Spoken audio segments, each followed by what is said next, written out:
केंद्र सरकार, बीजेपी और खुद प्रधानमंत्री नरेंद्र मोदी पर दबाव बनाने के मकसद से विपक्षियों के गठबंधन ने अपनी तैयारियां तेज की थी।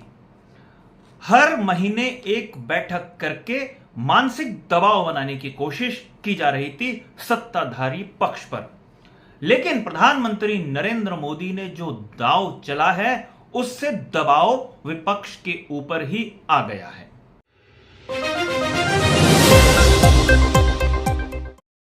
नमस्कार, मैं हूं मनमोहन भट्ट। संसद का विशेष सत्र 18 से 22 सितंबर तक चलेगा। जैसे ही यह खबर आई, विपक्षी खेमे में खलबली मच गई कि अब मोदी सरकार क्या करने जा रही है।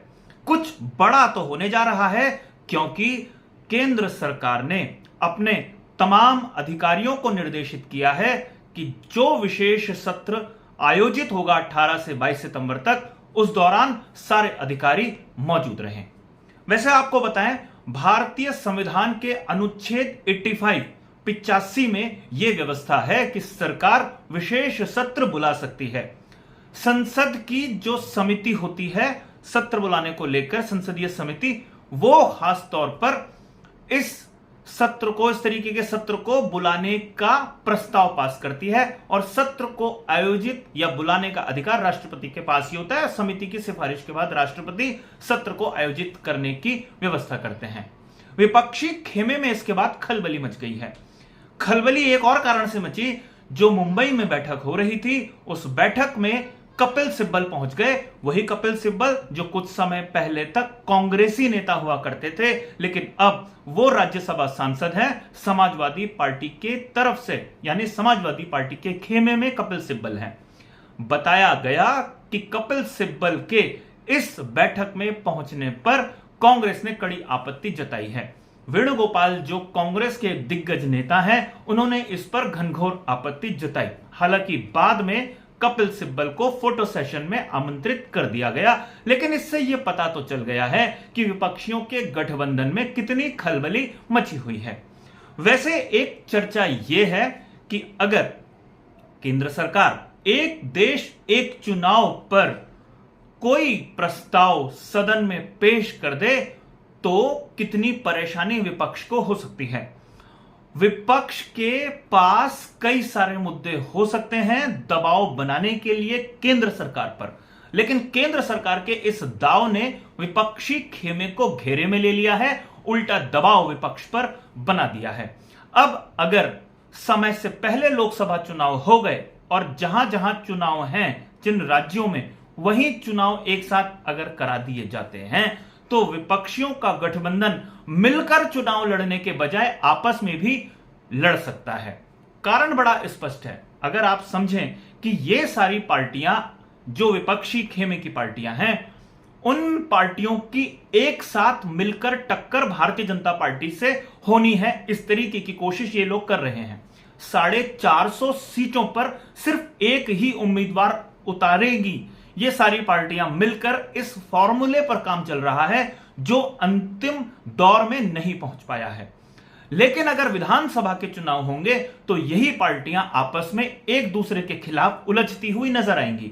जैसे दिल्ली का चुनाव देख लीजिए, आम आदमी पार्टी और कांग्रेस एक दूसरे के खिलाफ चुनाव लड़ी। बीजेपी भी एक पार्टी थी, लेकिन कांग्रेस और आम आदमी पार्टी एक ही तरीके के मतदाताओं के मत खींचने की कोशिश में उलझी रहती हैं।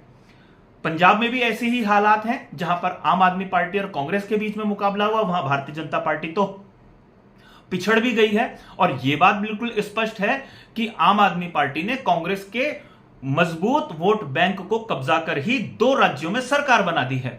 समाजवादी पार्टी के बारे में भी इसी तरीके की बातें कही जाती है कि जो कांग्रेस का वोट हुआ करता था कभी, वो अब समाजवादी पार्टी का वोट है।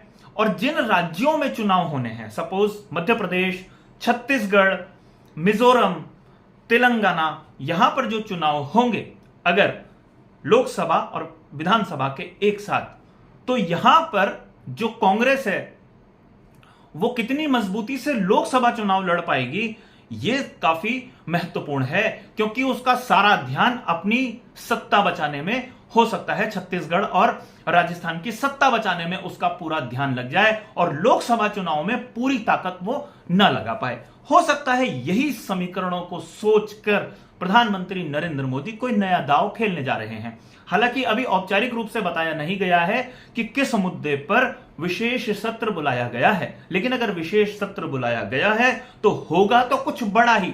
और विपक्षियों का जो दबाव सरकार, केंद्र सरकार या बीजेपी या प्रधानमंत्री नरेंद्र मोदी के ऊपर लाने की कोशिश की जा रही थी, अब विशेष सत्र के आयोजन से दबाव उल्टा विपक्षी खेमे पर पड़ गया है। अगर आप तमाम अखबारों की सुर्खियां देखें, तमाम टेलीविजन चैनल्स की सुर्खियां देखें, सोशल मीडिया में देखें, तो जिस तरीके की कवरेज विपक्षी दलों के गठबंधन को मिलनी चाहिए थी, जो कवरेज, वो कवरेज अब विशेष सत्र पर आकर रुक गई है। तमाम लोग आकलन कर रहे हैं कि विशेष सत्र में होगा क्या। हम भी इंतजार कर रहे हैं, जैसे ही कोई जानकारी मिलेगी आपको अवगत जरूर कराएंगे।